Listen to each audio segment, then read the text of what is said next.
You might think a Google phone would be the best choice to control your Google-branded speakers, but that's not necessarily true. Google's actions have potentially opened the door for other manufacturers to do what the Pixel legally cannot, writes Android sleuth Michelle Rahman at Esper. Last week, we wrote how your Google Home speakers are about to get slightly worse because Sonos sued and won. If you're using a Google Pixel, that's true. Among other things, you won't be able to control the volume of a multi-zone Google Cast speaker group. That's because the U.S. International Trade Commission ruled that Google copied Sonos technology and threatened to block imports unless Google implemented 5 specific software tweaks. One of the Sonos patents specifically dealt with controlling volume of a multi-zone speaker group.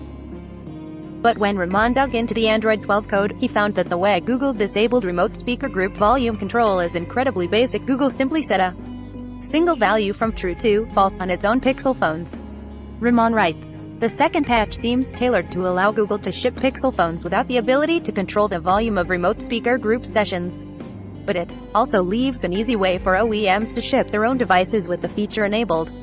All an OEM would have to do is build a OSP with GMS and leave the default value true for the config_volume adjustment for remote group sessions flag in place.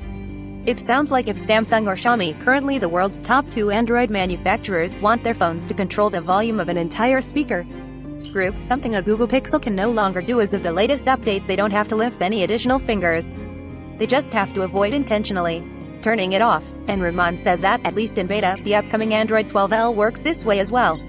For the uninitiated, build OSP with GMS simply means to take the basic version of Android that Google offers free to manufacturers with the Google services that the company generally licenses with it, which is what most Android phone makers do anyhow before they skin Android with additions of their.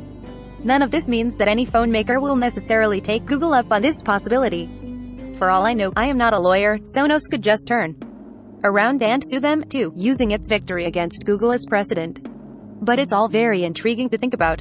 Related, Google's Android 12 update has been the rockiest in years. Top of comments.